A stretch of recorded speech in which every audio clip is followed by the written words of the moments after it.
So we're at the small pond, guys, and we can see our two fish there that have survived.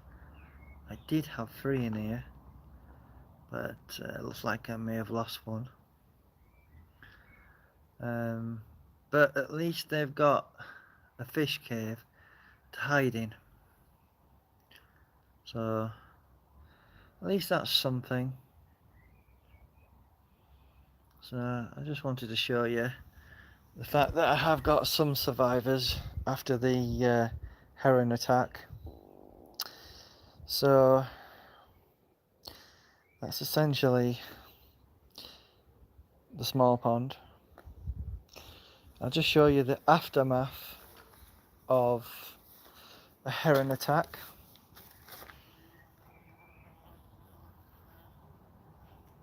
As you can see, they're my fish. The big fish, McCoy, I did actually think survived last night. His gills were twitching and his eyes were moving. So I popped in the actual tub with some air just to see if he'd make it the night. Obviously he hasn't. I had a bit of a response from Lee from Japanese Water Garden. He seems to think they were just far too gone, and obviously they're past. So Martin from Martin Koi YouTube channel, I think it's called Pond and Garden. I've got that box for you with some ball valves. So it's possible, I don't know, I'm not an expert with spawning, Big Rick. But Martin, that's the parcel I'll be parceling off to you tomorrow. Now another thing I wanted to talk about, someone's said this stuff is toxic for your fish. Finished salt, white marks from hard water, 100% better protection from land scale residues.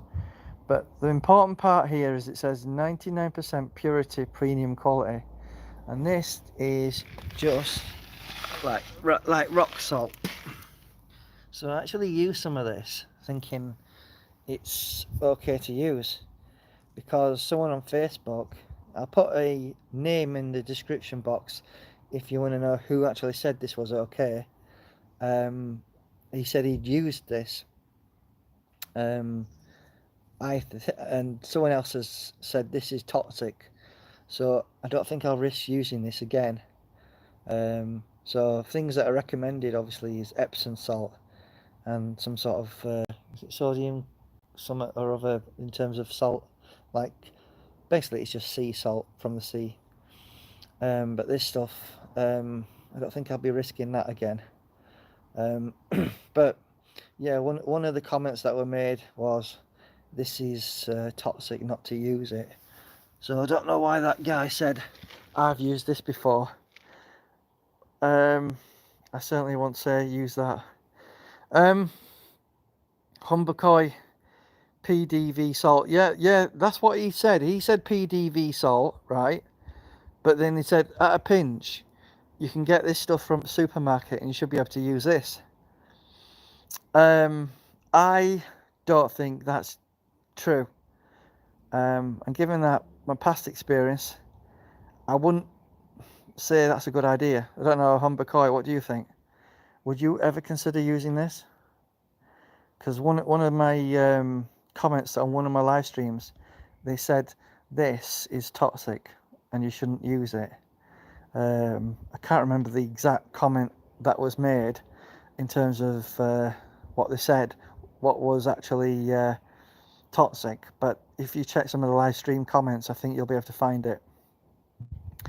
But I think that was a bad idea, because the small fish literally had let me just change this over.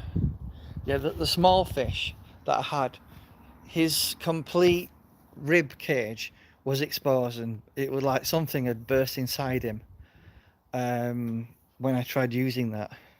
Now it's possible I did a salt bath too long, but how long is too long? Some people say between 5 and 30 minutes, but can fish survive in a salt bath for, let's say, 2 hours? I don't know.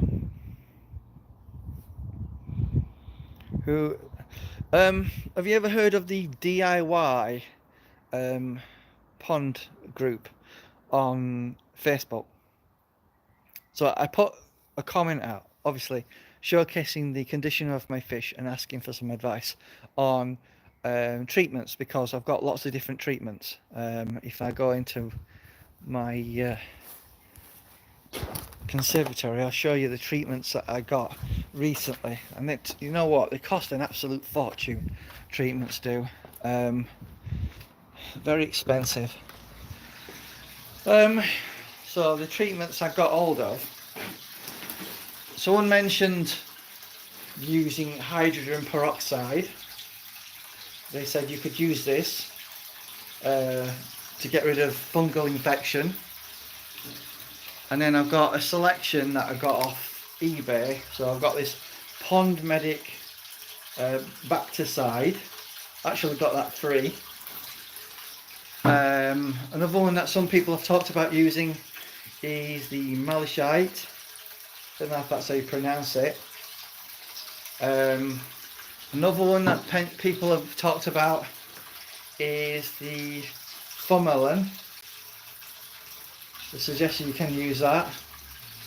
The one I've been using exclusively is this one. This is the acrylamide. Don't know if that's how you pronounce it, but that's what I've been using mainly. Someone else mentioned you can use iodine on your fish, on the wounds as such. And then obviously you've got your aquarium stuff you can use. So I got this delivered recently, which is Primafix. This Primafix is incredibly strong. I actually used this on a goldfish once, and it was gasping for air. Fortunately, I had an air stone underneath it, and eventually it recovered, but this stuff is incredibly dangerous, so be careful with that one. And another one I got was this, the Melafix. This is another one by API. As far as I'm aware, they're considered mild medicines, not strong ones. And those are the medicines I've got really recently. Cost a fortune. Whereabouts in Yorkshire are you, mate? I'm not far from Leeds, actually. I quite often go and see my parents in Bridlington, because my dad's, been not too well over there. So I sometimes go over to Bridlington. Humber Koi, that's the correct one to use. Which one are you referring to, mate? Is it that Affilarin one, or there's different ones? I don't know much about medicines. I'll be the first to say, well, I know a lot about building ponds, sleeper ponds in particular, but I know about in-ground ponds as well, and filtration systems and that sort of thing. When it comes to medicine, I'm a novice, I really am. Aquaflavavon. What's that one? I don't think that's one I mentioned, Humber Koi. Aquaflavavon. Oh. I've got bacticide, malachite, pondolin, it's not pondolin, formalin, and acravalin. Oh, okay, acravalin. You're thinking, yeah, basically I use that exclusively. I've got where is it? I bought one of these large tubs off it. If you're looking for a good deal on medicine, guys, check out Amazon, because it's far cheaper than actually eBay is. So this is I got this for £13 off Amazon. This is a 500 milliliter container. Those others are 250 millilitres, and those 3 cost £22 off eBay. And I got a free one back to side. No idea what that does.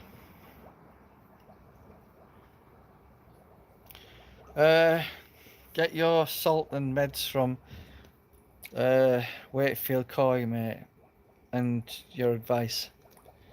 Yeah, medicine is a funny thing, isn't it? Treating fish is a funny thing as well. Some people are really expert at this. There's one guy who's like putting like plasters on his fish, figuratively. Obviously some sort of substance you can put on your fish wounds that acts like a barrier between the skin and the water.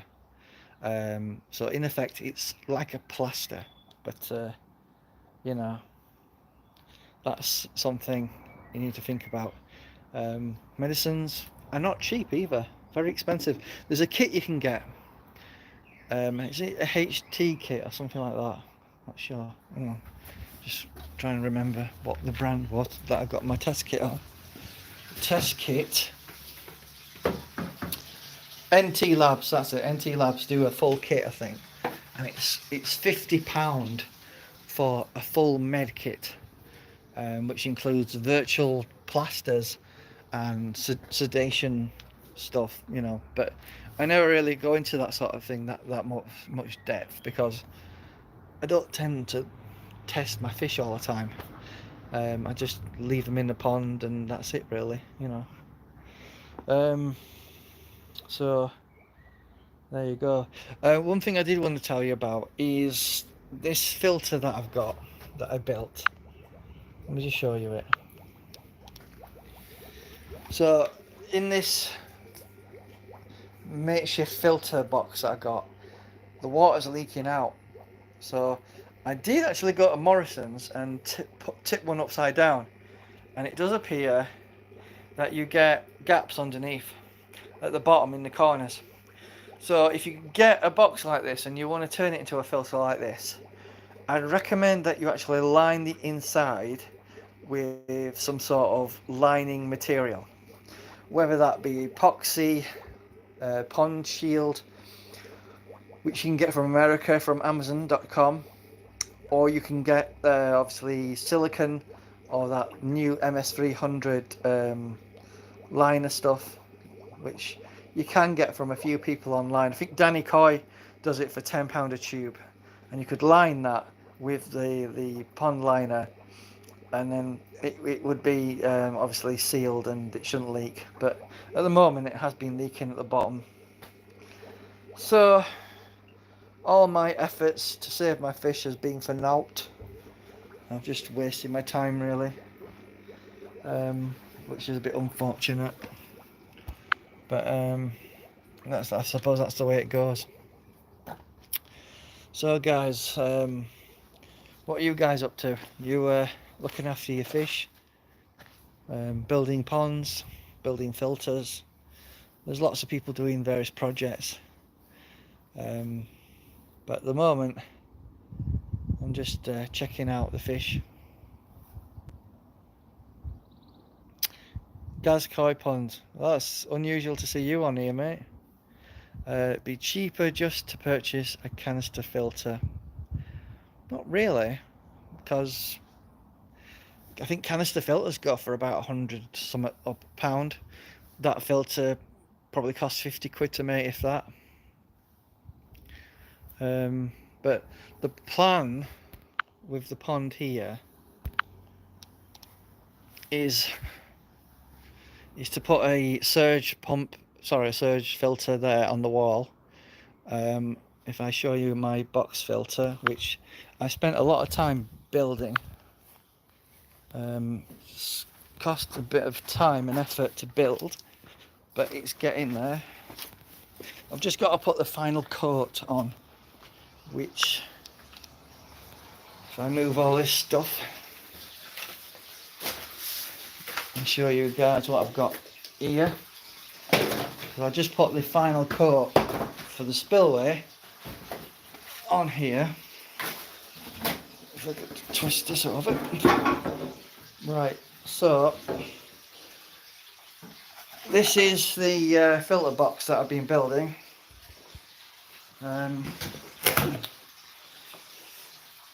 So I've used the pond shield, which is this stuff here. Pond shield non-toxic epoxy. It comes in two parts. One's the hardener and one's the grey colour.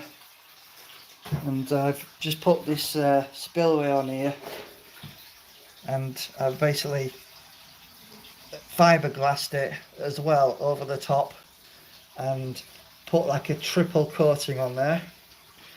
So the final coat of this thing is going to be a new coat on here, just to make it completely waterproof. And this is going to be a smaller version of what I've done already in the past. And then I'll get some baskets. Got some baskets here. Unfortunately, the person that made this box for me didn't do it to proper size. So obviously I'll put some baskets in like that. And then maybe just two. And then put the very sponges on there.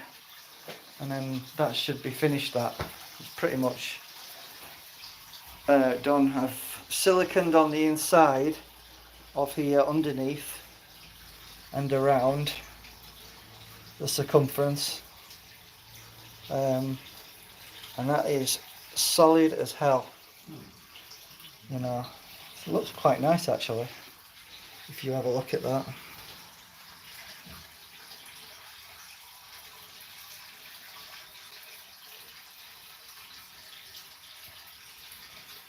So there are a few like bumps where the hardener has gone a bit too hard at points, so I just need to sand that down, and then I can redo this a bit on its third and final coat.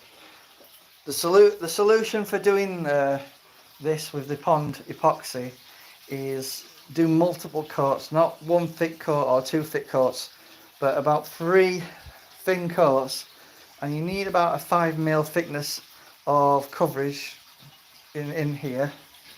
You may have seen some people doing those stock tanks with this stuff on YouTube, where they just line it with like aqua colour, make it nice, but it's coming along. I've just got to do the last coat.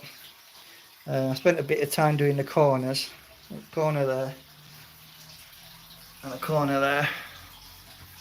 I've got that corner to sort out there and this corner to do here, and obviously do a brand new coat, but this should be really solid and waterproof. So that's really what I'm up to at the moment. Looks quite nice, and I think that's going to be my second filter, and then there's the third filter, which is the aquascape. Well, it's not really aquascape, it's what I adapted and made to look like an aquascape spillway, which is a plastic bowl planter. It costs £13. I've lined it with some silicone MS300 just to give it a bit of extra waterproofing, but it's plastic, it's going to be waterproof, and essentially that spills over. Let me get the hose pipe and turn that on so you can see that actually working.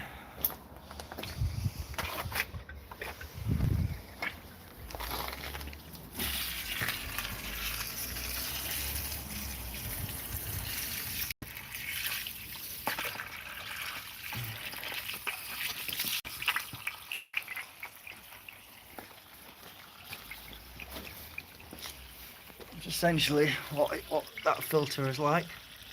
Basically it's filled with various stones and lava rock and pea gravel on the top, and 3 lots of plants on top of that. It's not doing too well, the plants, because obviously it's not had any fish waste to feed it really after the dead fish because of the heron attack. So this is the project anyway. This is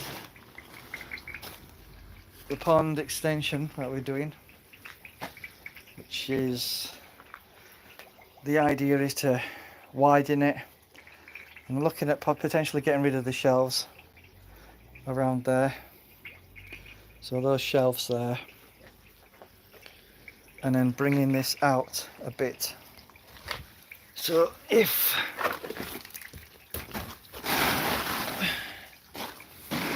get one of these sleepers, got them cut to about 80 centimeters long, and the idea is it comes out that far. So come back a bit, comes out that much, and then goes all the way along. Now I was going to go halfway and do like an L shape, but someone suggested, why don't you just do the whole length all the way to there and then in? And if you do that, the pond sort of looks quite a lot bigger, doesn't it then?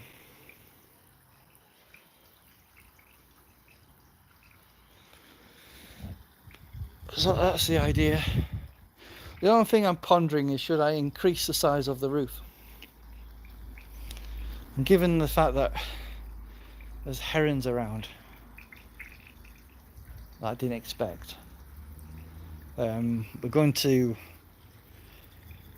probably do some netting, you know, because basically we're going to have a bit of a floor here, so we can put our plants. We'll have plants along there, and then obviously a deeper area out here where herons will have a safe place. But the thing is, I know I spoke to Vince, Twisted Koi. We talked about fish caves. Now Vince is not a fan of fish caves. He says they basically hold a lot of muck, and I'm not disagreeing with that. However, I will tell you that the fact that this pond has a fish cave is invaluable for the survival of the fish in that pond. And I'll be honest with you guys, these fish in here have been really skittish around me recently, swimming around at like breaknecking speeds. That sort of suggests to me that the heron's been here trying to get hold of these fish. But because there's a quite a large fish cave, if I just show you the size of it, pretty much all that there is a fish cave, supported by stones underneath, and a flat stone to hold the majority of the plants that you see there. So there's about, I don't know, it's hard to sort of gauge, but a massive hole underneath there where they can escape to. So I'd highly recommend a fish cave if you've got a pond. I've seen some interesting videos where you see the herons just, you know, wading in the water, and the water's not very deep. A combination of deep water, fish cave is what's going to save your fish, I believe. Obviously nets, yeah, nets, that's an interesting subject. Not a lot of people like nets. They're quite ugly and unsightly, but you know, it's one of those things, isn't it?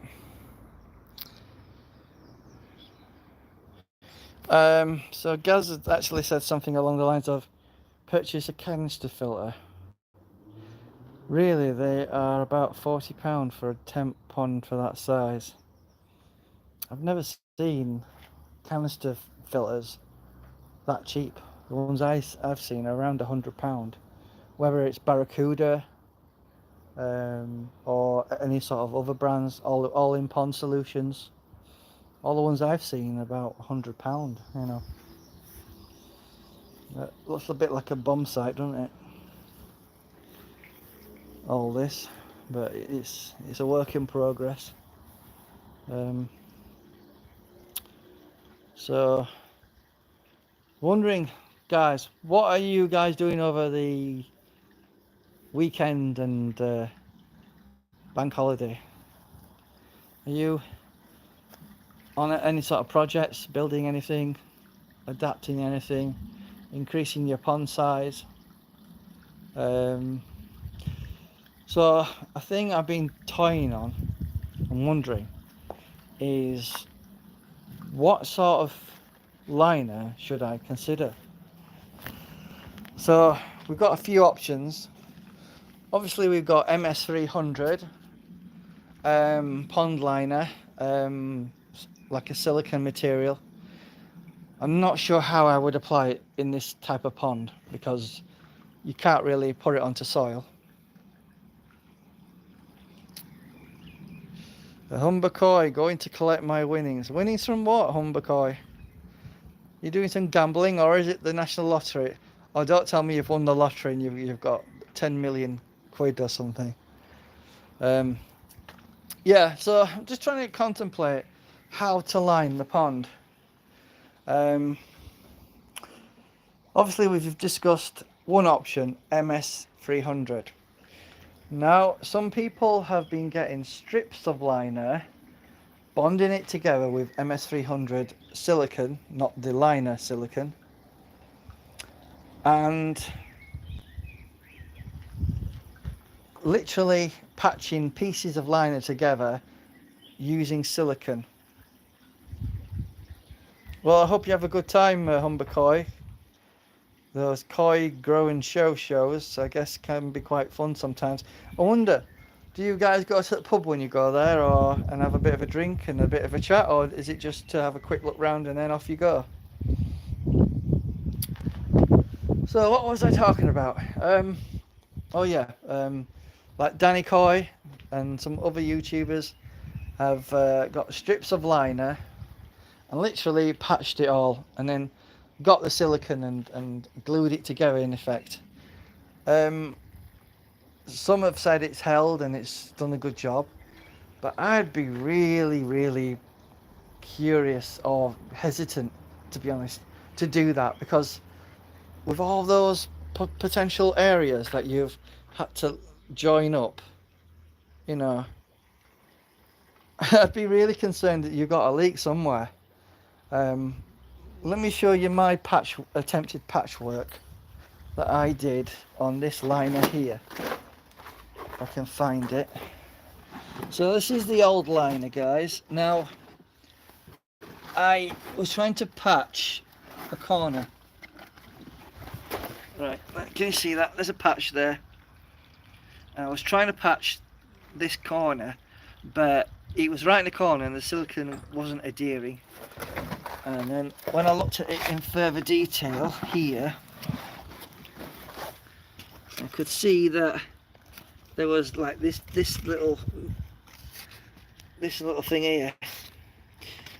It's like there was a hole there, and you're never going to get with a patch 100% surety of a bond on a crease or in a corner. So that's always something to think about when you're trying to patch something in a corner. For peace of mind, you might be better off just putting a new liner in. So another option, obviously, is to get rid of the soil, concrete around, have a square concrete around, and then fiberglass it. Or you potentially could use the epoxy if you wanted. It'd do the same thing really, whether it be fiberglass or thick epoxy plastic.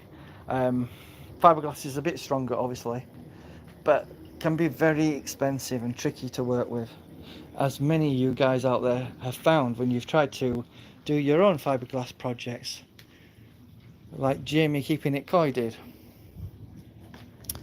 And then the last option, I think, which is a possibility, is a box liner. Now, box liners are very expensive though. So the question is, what do you do? Yeah, you're right about that, Humber Koi. Definitely. But it depends who you get to do the fiberglass in. Or do you have a crack at it yourself? It's not hard to fiberglass. Let me show you something, right? Because I've in effect fiberglassed my own box filter. I've got a video of it that I'll bring out at some point. But basically,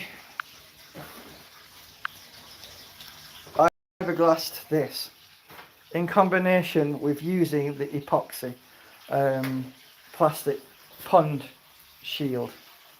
Get out of the way. I know it's got sawdust in, but just bear with me. Basically, I fiberglassed the corners all the way along, along, and along. So I fiberglassed that, and then I've also fiberglassed this around the spillway.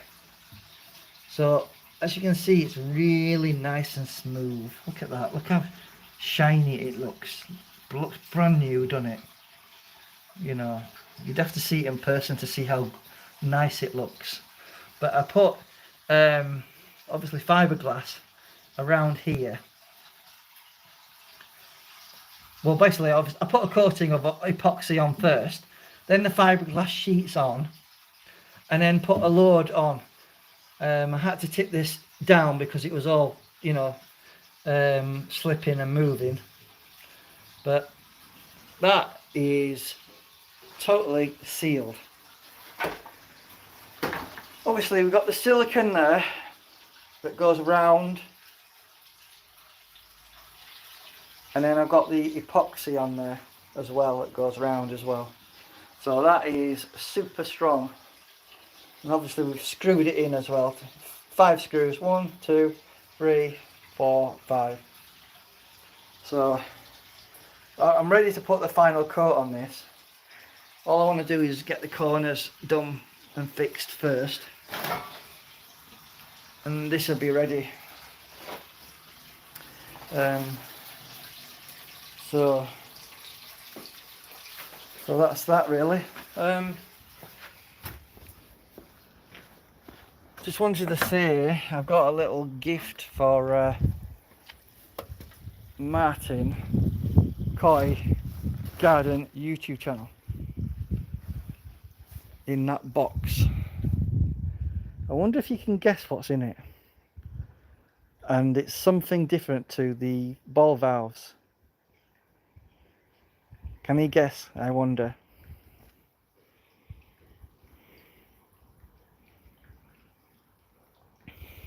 Guys, that's interesting. Could I fiberglass it myself? I don't know.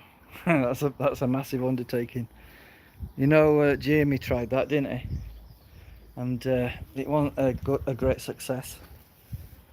I think there's an art to fiberglassing for definite. But the benefit of fiberglassing is, quite simply put, you don't have to move a massive piece of liner around and muck about with it. You just literally do it a bit at a time. It's not super cheap though, and if you get someone to come and do it for you, it becomes expensive. I can't remember his name. There's a guy on YouTube. I just can't remember his name, but he does videos on fiberglassing ponds, and he charges a fortune.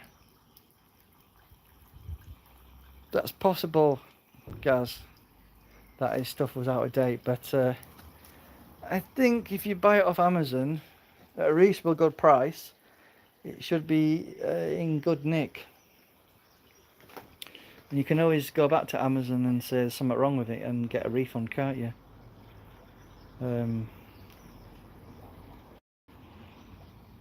Fiberglassing, that would be a challenge. I did ask, is it possible to fiberglass on top of soil? I think the jury's out on that one. Has anyone fiberglass on soil before, I wonder, and actually got it to work. I think the best thing to do would be to dig out the soil, cement a wall out of concrete, and then fiberglass on top of the concrete. I don't know if you could do it on soil. Be an interesting project, nevertheless.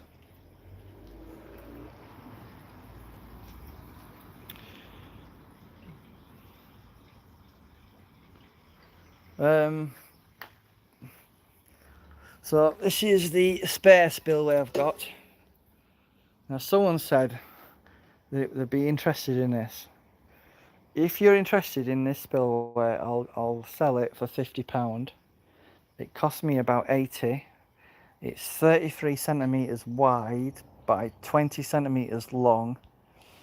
It's stainless steel. What more can I say? It's solid as a rock. You might want to have to clean it up a little bit, but you can get some of this silicone off it. But apart from that, it's in reasonable condition. I've gone for the smaller one because I think sometimes the smaller one can be a bit better than having a large one if you're not putting a lot of water through it. And I'm looking at putting a brand new Yorkshire Koi skimmer in there. But that's it really.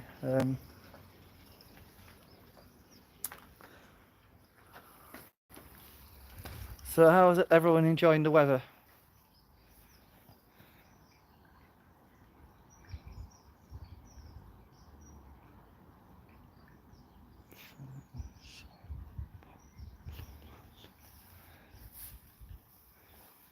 No, you can't, Humber Koi says.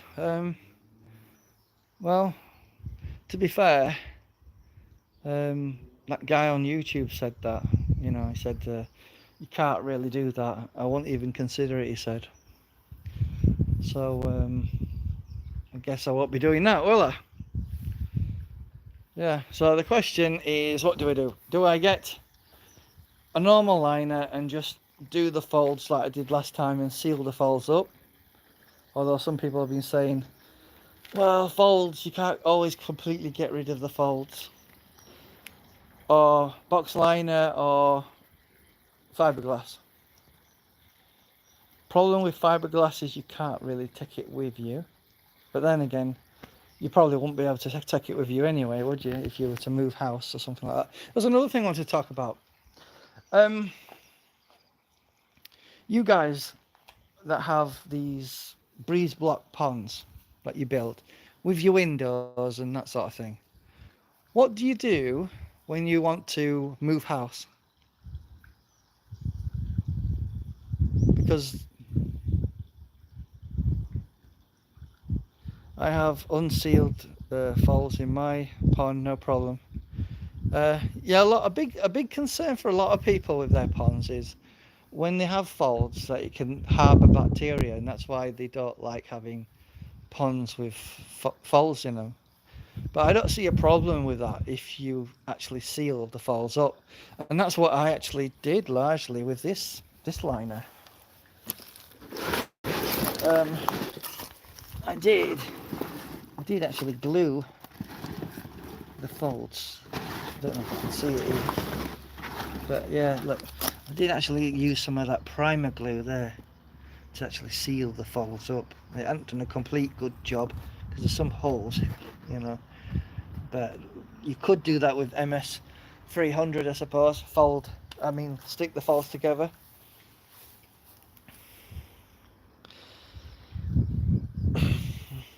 So obviously you've seen me do the aquascape fake bowl. Did anyone like that video on how to make your own? Because if you wanted to get an aquascape bowl like this, it would be bigger, obviously. It would cost you £600. And then if you want the basin bowl to go with it, it was £600. And then if you want the full kit with the it's like a container of water, similar to this really, but plastic, and then you dig it into ground over there and then you have your two bowls, putting water into like a pondless waterfall system. The whole thing is about £3,500. But I thought, hang on a minute, can't I get a spillway bowl and make it cheaper? So the cost of that, right, the bowl is £13. The filter media and all that, probably maybe £15. Plants, maybe a tenner. And then a tank connector and the pipe, maybe another 20. And then a bit of silicone, obviously.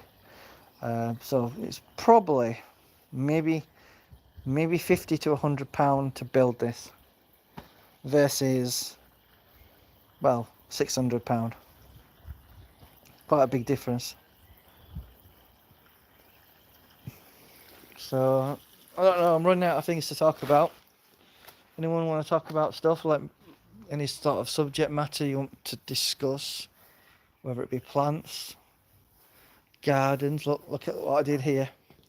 Basically I had some flags, some yellow and red flags, and I got rid of those because they were cheap B&Q ones that I didn't like the look of. So I got these buff ones and replaced them. But first thing I did is I put a bed of concrete about 2-inch thick to stop the weeds growing through, and then put the buff paving slabs down, obviously cemented in between. Never had any weeds come up. And then all I did was put some decorative stone around the edges, and then more Scottish pebbles to fill in the various areas, and then obviously you got all your various plants here, you know, from heathers to hollies, all sorts of different plants really. And I think plants make your garden feel alive. You won't believe this, actually. In 2012, this whole area, if you exclude that area that comes out, all that in 2012, right, was nothing but flat soil. And now look at it. And there's where that huge massive tree was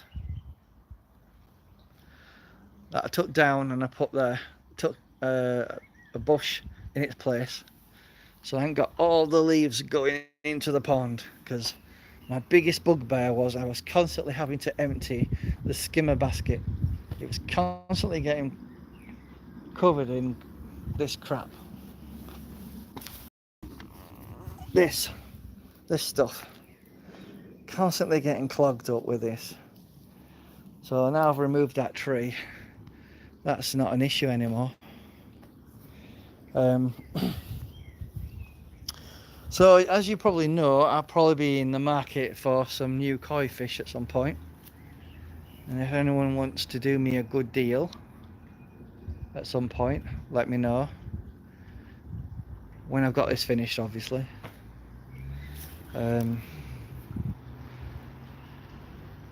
So it's just a work in process, guys. Here's the moss that I've got, sort of drying out a little bit.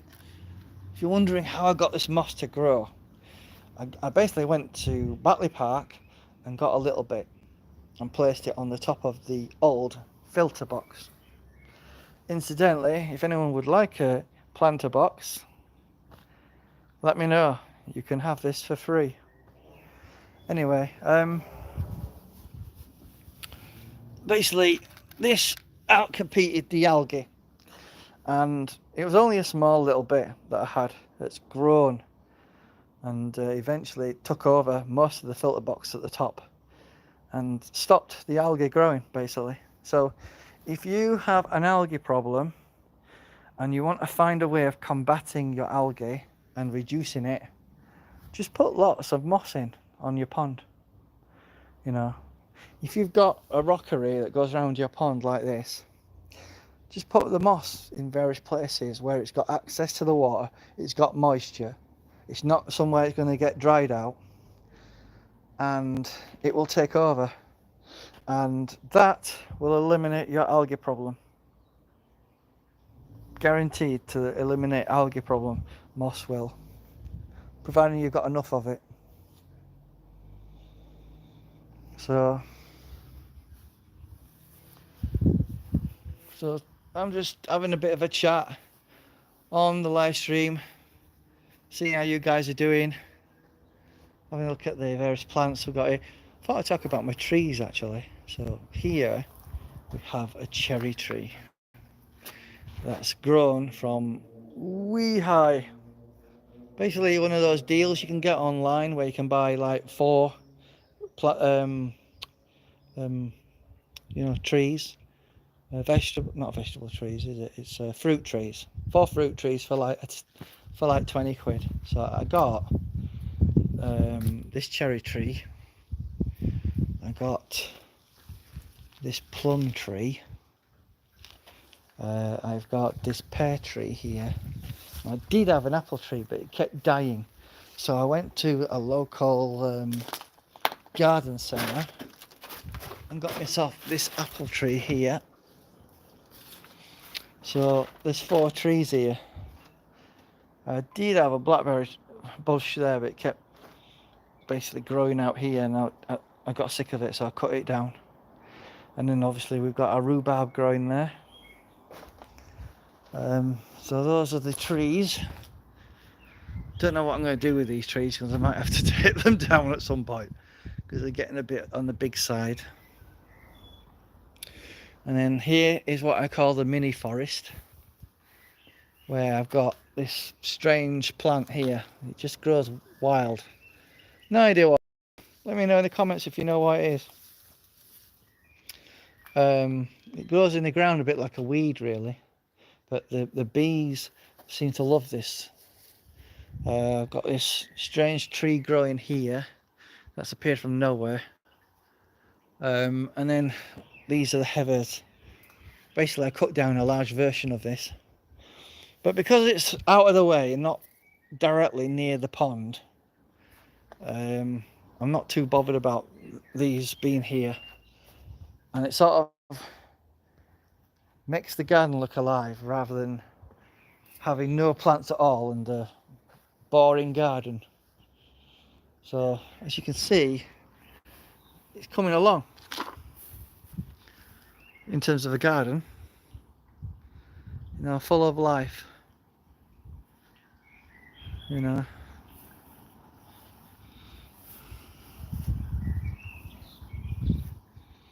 just got to get this sorted out.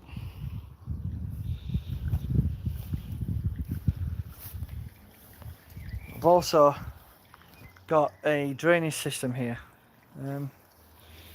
Let's have a look, see if we can see it. Built a drainage system here. I thought I'd show you it. So let me just show you. So as you can see, I put guttering all the way along the garage and underneath the actual polycarbonate roof here. Basically it runs onto the roof of the garage and then runs into the guttering and then down into this pipe into that mini drain. Under that mini drain there's some PVC pipe that runs under the flags, then runs underneath here and runs underneath into a chamber that I built. So in the chamber I have this stone hiding everything. I just need to turn the water off, but basically that just contains the water. There's a piece of twin-walled pipe, twin-wall drainage pipe, and obviously a PVC pipe that comes out into it, and this holds the water. Now we've got a drain there. Now this is the confusing part, guys. A drain. You're not allowed to put water from ponds into the drainage system. Now, a lot of people will say, oh, I do that, no problem. If you look up the regs, it says you're not allowed to do it because it can add water to the water system, and if everyone did that, it would overload our waterworks systems. So instead of me doing what my neighbour did, because I did check it what he'd done, he'd run a PVC pipe into the wall of the actual drainage, because we get a lot of water coming off this roof here, and he has the water going into the drain. And I looked at it and I thought, you could get into trouble for that. So what I did was a bit different. I just basically have all my water coming into this drainage system here, which is like a soakaway, mini soakaway. And if it does overspill, it might go into the drain, but at least I've not put anything deliberately into the drainage system. So I'm running out of things to talk about. Anyone want to put any subject matter up? But I am running out of battery power now, so maybe we'll leave it there. Hope everyone has a good day and enjoy the weather. Okay, how do I turn this off?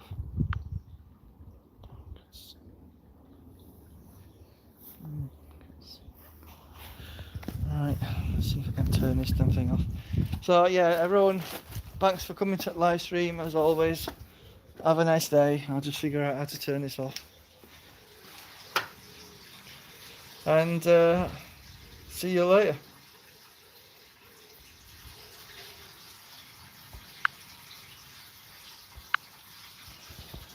Probably battery going.